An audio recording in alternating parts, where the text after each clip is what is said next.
Hello everyone, my name is Tara G. Welcome to my channel. Before starting the video, please go ahead and hit the subscribe button and give this video a like up. The NBC shows Chicago Med, Chicago Fire, and Chicago PD on Wednesday nights during the autumn season. But in 2023, that won't be the case because to the consequences of the strike by the WGA writers and the strike by the SAG-AFTRA actors. Both strikes took place in 2023. Thankfully, in order to fill the primetime space that is left vacant after the conclusion of Magnum PI, NBC is airing a rotating selection of great episodes from all three of the shows that it normally broadcasts during that time slot. As I continue my rewatch of One Chicago, I went back and rewatched the episode of Chicago Fire titled Acting Up on October 11. This allowed me to pinpoint the exact moment and reason why a crossover with PD would have been ideal. When I first watched Acting Up, which was episode 16 of season 11 back in March, the primary emphasis of my attention was on Cruz becoming the lead since Severide had left the show.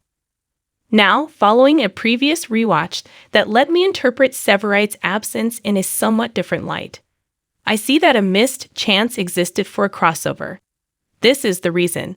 Police had already been called to the scene. Truck was dispatched to a scene that was just as hazardous as any other that the firefighters could ordinarily encounter during a shift, with the exception that gunshots were flying about them rather than flames. Stella, Gallo, and Carver were in the middle of the action, trying to protect themselves from being shot, while also rescuing a young boy. It is true that the crucial aspect of the sequence was Carver's reaction rather than the actual crime that was being committed, but the police were nonetheless called to the site. How much more awesome would it have been if the police officers on PD had appeared an hour sooner than the show's typical time slot of 10:00 p.m. Eastern Time? Stella and Upton's relationship was prompted by a common interest. During the 2022 to 2023 television season, one of the most upsetting things that connected the main female characters of Chicago Fire and Chicago PD was the fact that both of their spouses had left the city of Chicago. After only a few episodes of PD Season 10, Haley Upton was forced to say goodbye to Jay Halstead when actor Jess Lee Soffer decided to leave the show. Similarly, Stella had to say an off-screen goodbye to Severide in Fire Season 11 because Taylor Kinney decided to take a leave of absence from the show. Although Halstead was quite a bit further away than Severide, Upton and Stella both shared the same experience of being lonely due to the absence of their significant other. I know that I would have appreciated watching how a crossover could have worked with that dynamic, especially considering that it was a good while before Upton decided to emotionally remove her wedding band.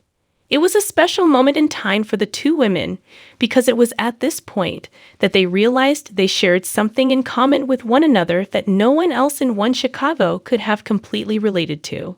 Both Fire and PD had suffered major character departures. PD was thrown off-kilter in Season 10 with the death of Halstead, and the Fire characters were still trying to figure out how to cope with Severide's absence when Acting Up aired in March, despite the fact that the three shows that make up One Chicago have strong ensembles that can survive the departure of any one actor. However, despite the fact that these ensembles can survive the departure of any actor, PD seemed a touch off-kilter. In the same way that Stella and Upton might have become close because of their shared experience of losing their husbands, the members of Firehouse 51 and the intelligence unit were both adjusting to life without their long-standing leader. They were adapting and making adjustments, but it wasn't the same, and it could have been interesting to see both teams go through the same challenge at the same time in the same episodes. Already involved in the matter was Trudy. Technically speaking, Acting Up was already a mini crossover because Amy Morton made a guest appearance in the Fire episode to assist Cindy Herman in regaining some of her confidence after losing her hair as a result of chemotherapy. This was done, even though Trudy reveals a totally different side of herself when she is with Cindy than when she is with State. Platt on a weekly basis on PD, seeing Amy Morton participating made me wish that she had brought some of her other co-stars with her. Back in the day, Fire and PD used to air a yearly two-parter in the first few weeks of each new year, and Acting Up may have been ideal for the Fire half of that event with a few minor adjustments. Having said all of this, I wasn't really anticipating a crossover event to take place during the 11th season of Chicago Fire. The most recent crossover episode between Fire and PD on NBC aired back in the beginning of 2020 before the COVID production shutdowns that resulted in the show's respective 9th and 8th seasons being shortened. It is certain that crossovers will be far more difficult in the modern era, and the 2023 to 2024 television season will not have any multi-part stories either. At this point, all I can do is cross my fingers and hope that the SAG-AFTRA strike will be settled quickly enough so that the 3-1 Chicago programs will be able to finish at least 1 or 2 episodes before the end of the year.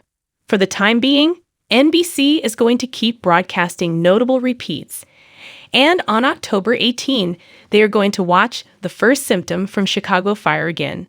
I'm excited to rewatch that episode because it was the one that concluded with a hint that Jess Spencer would be returning to the role of Matt Carsey, and I can't wait. Additionally, if you have a Peacock Premium subscription, you may stream the 11th season of Chicago Fire right now. Thanks for watching this video. Please subscribe to our channel and stay with us.